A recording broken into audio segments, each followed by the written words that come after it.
This channel does not promote any violent, harmful, or illegal activities. All content provided by this channel is meant for an educational purpose only. ছুটির মরশুমে বেড়াতে যাচ্ছেন, লাগেজের মধ্যে রেখে দিলেন কয়েক বোতল মদ।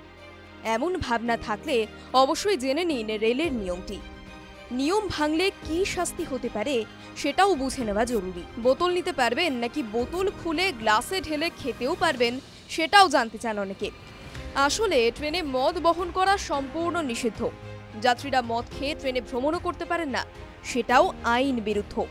এই ক্ষেত্রে রেলওয়ে আইন 1989 এর 165 নম্বর ধারা অনুযায়ী যাত্রীর বিরুদ্ধে ব্যবস্থা নেওয়া হতে পারে। রেলের নিয়মে মদকে সিলিন্ডার এবং অন্যান্য দাহ্য পদার্থের সঙ্গে একই শ্রেণীতে রাখা হয়েছে। মদ সহ ধরা পড়লে আইন মেনে 500 টাকা পর্যন্ত জরিমানা করা হতে পারে।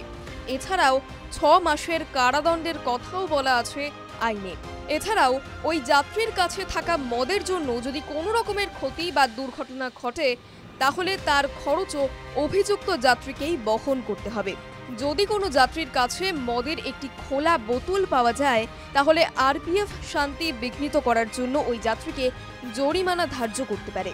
এছাড়াও ট্রেন যদি এক রাজ্য থেকে অন্য রাজ্যে যায় তাহলে এটি মদ সংক্রান্ত কর ফাঁকির মামলার আওতাতেও পড়ে যেতে পারে। এই ক্ষেত্রে যাত্রীকে জিআরপির হাতে তুলে দেওয়া হবে। তারপর সেই রাজ্যের আবগারি বিভাগ নিয়ম অনুযায়ী ব্যবস্থা নেবে। আবার রাজ্যের আলাদা আলাদা নিয়মের কথাও মাথায় রাখতে হবে।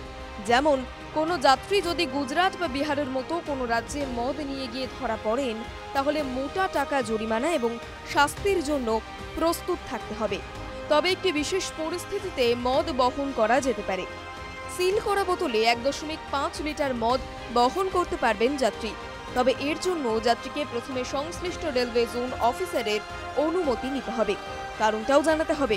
কোনো পরীক্ষার জন্য বা ল্যাবের জন্য নেওয়া হলে সেই ক্ষেত্রে ছাড় আছে। বোতল সম্পূর্ণভাবে সিল থাকতে হবে। তবে মেট্রোতে আলাদা আলাদা রাজ্যের আলাদা নিয়ম। যেমন ধরা যাক দিল্লি মেট্রোর যাত্রীদের 2023 সাল থেকে 2টি বোতল বহন করার অনুমতি দেওয়া হয়েছে। কোনো যাত্রী যদি দিল্লির মধ্যে সফর করেন তাহলে এই নিয়ম প্রযোজ্য। তবে দিল্লি থেকে গুরুগ্রামে যেতে গেলে মাত্র একটি বোতল রাখা যাবে সঙ্গে। সেই ক্ষেত্রে বয়সের একটা সীমাবদ্ধতা অবশ্যই থাকবে।